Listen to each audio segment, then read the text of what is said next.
Kila wakati familia ya mzee wetu Edwin Mtei, poleni sana kwa msiba.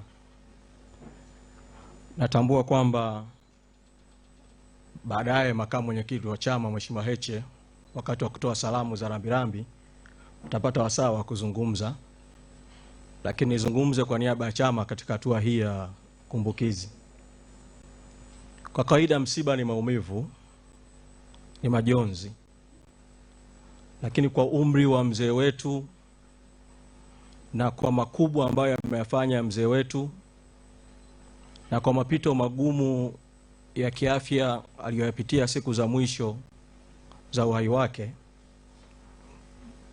ni vyema tukaitumia siku ya leo kumshukuru Mungu kwa zawadi ya maisha ya mzee Edwin Mtei.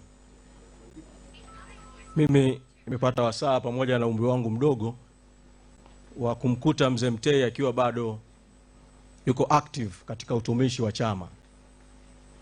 Mambo mawili na yakumbuka sana kutoka kwake.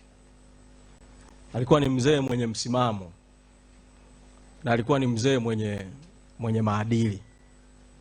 Alikuwa na msimamo kwa kiwango ambacho wakati mwingine alikuwa anaona kama ni mbishi hivi, lakini kumbe ni kwa sababu akiwa na jambo na akiliamini anataka alisimamie mpaka mwisho. Tutatoa mfano mdogo tu mmoja. Wakati mzee Mtei na waasisi wengine wanaasisi chama, bendera hii ya chama ambayo leo tumefunika jeneza lake kwa heshima yake, ilikuwa na rangi mbili tu. Ilikuwa na rangi nyeusi, ilikuwa na rangi ya blue bahari. Ile alama ya vidole viwili ilikuwepo. Sasa kati ya mwaka 2003 mpaka mwaka 2006 kulikuwa na mjadala ndani ya chama wa kufanya mabadiliko kutengeneza bendera mpya ya chama. Kwa wapo waliokuja na mawazo kwamba ile alama ya vidole viwili iondolewe na badala yake kuwekwe alama ya ngumi. Hii alama inamaanisha vema au ushindi, victory sign. Mzee Mtei alisema mnaweza kubadili vitu vingine vyote kwenye bendera ya Chadema, lakini hii alama ya vidole viwili msiondoe. Na alisimamia hilo mpaka imeendelea kubaki kuwa alama ya kudumu ya utambulisho wetu. Chadema kwa kutambua mchango mkubwa wa mzee Mtei, na kwa kweli aliipenda sana Chadema, tulipoondoka kutoka kwenye kadi za zamani na kuingia kwenye kadi za kidijitali, nilikuja hapa nyumbani kati ya mwaka 2021 na 22 kumsajili mzee kwenye kadi mpya ya kisasa ya kidijitali. Wakati huo mwenyekiti Freeman Mbowe yuko gerezani, na mzee Mtei wakati huo alikuwa anaweza kuongea, kushiriki maongezi. Tukaja kumsajili kwa ajili ya kumpa kadi namba 1 ya kidijitali. Pamoja na uzee wake, alikuwa na bashasha na mapenzi makubwa sana ya Chadema, na tulipomweleza hilo wazo jipya la kadi ya kidijitali na kwamba tunamkabidhi kadi namba 1 ya Diamond tunamsajili, alitoa kauli yake, alisema mambo yamenoga kweli kweli. Kwa hiyo alikuwa anaikumbuka Chadema na anaipenda Chadema kweli kweli. Kwa familia, wale ambao si wana Chadema, mtuvumilie kwa sababu mimi naamini roho ya marehemu Mtei yuko ilipo, anapata faraja anaposikia kumbukizi juu ya kazi kubwa ambayo alifanya kwa sisi Chadema. Tulishaanza mazungumzo ya ndani kumwenzi mzee Mtei toka wakati akiwa hai. Tulifanya mambo matatu. La kwanza, mwaka 2021 wakati tunatengeneza mpango wa miaka 5 ya chama, tulifikiria chama kiwe na mpango mpana sana wa mafunzo na hatimaye kuanzisha chuo cha chama na kama sehemu ya Chadema Academy. Na jina lililopendekezwa la kuanzisha huo mpango mkubwa wa mafunzo wa chama ni kuanzisha Edwin Mtei Center of Leadership Excellence. Naamini wazo hili litaendelea kufanywa kazi ndani ya chama. Pili, tuliona ipo haja ya kuanzisha taasisi maalum kabisa kwa kumwenzi mzee Mtei, na wakati fulani nikamwomba Dr. Azaveli Waitama, mjumbe wetu wa bodi ya wadhamini, kuweza kuandika wazo la andiko na akaleta mapendekezo yake ya awali. Naamini Dr. Waitama na timu nzima mnayohusika na hilo, kazi hiyo inapaswa kuendelea mpaka tuwe na namna fulani ya kudumu ya kumwenzi mzee Mtei.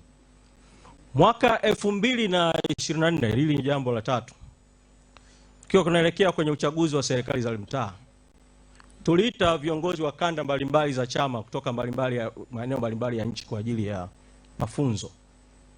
Katika mafunzo yale niliomba washiriki wote kutoka mikoa mbalimbali wapendekeze lile jengo jipya la makao makuu ya chama, hivi liitwe jina gani?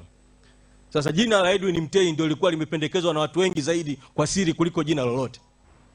Mwaka 2025, wakati tunaelekea kwenye uchaguzi wa ndani ya chama, tuliomba kamati kuu ya chama vivyo, kila mjumbe wa kamati kuu apendekeze ule ukumbi mkubwa katika jengo la makao makuu ya chama uitwe jina gani. Kwa mara nyingine tena, wajumbe walio wengi wa kamati kuu, wakati mwenyekiti Freeman Mboya akiwa ndio mwenyekiti, walipendekeza ukumbi ule uitwe jina la Edwin Mtei. Sasa naamini vikao vya kikatiba vya chama vinapaswa sasa kukaa na kufanya uamuzi tu wa mwisho kati ya jengo na ukumbi, kipi kimojawapo kiitwe jina la Edwin Mtei kama sehemu ya kumwenzi. Nihitimishe kwa kuwaomba wanachadema wa Tanzania na wote wanaoguswa na demokrasia na maendeleo, kwa sababu uwepo wa Chadema kama chama, kama taasisi, hauna manufaa kwa wanachadema peke yake, una manufaa kwa nchi. Kuna mambo mawili ambayo naamini kama sehemu ya kumwenzi mzee Mtei, kila anayeguswa na mzee Mtei anaweza kufanya kwa namna yake yakatokea, hata kama sio mwanachadema. La kwanza ni kwamba wazee hawa walipoasisi mageuzi na Chadema ilipoanzishwa, walikuwa na mawazo kwamba ili nchi yetu iwe kweli ya demokrasia ya vyama vingi, basi Tanzania iwe na katiba mpya. Wakati umefika sasa, kama sehemu ya kuyaenzi hayo maono, Tanzania tukamilishe mchakato wa kuandika katiba mpya ya nchi yetu. La pili, nchi yetu imetawaliwa na chama kimoja toka uhuru. Mzee Mtei alikuwa na maono kwamba chama mbadala kiweze kushika dola na kuongoza nchi.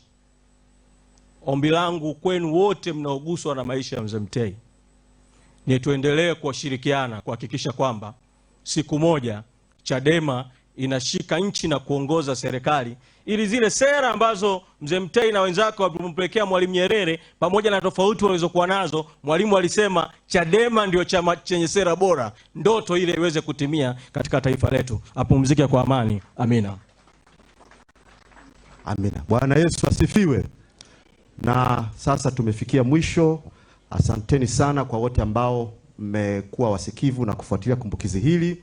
Wapendwa wanafamilia na waombolezaji, nimepokea salamu za kurasa 9 kutoka kwa mwenyekiti wetu wa chama wa sasa, Mheshimiwa Tundu Antipas Lissu.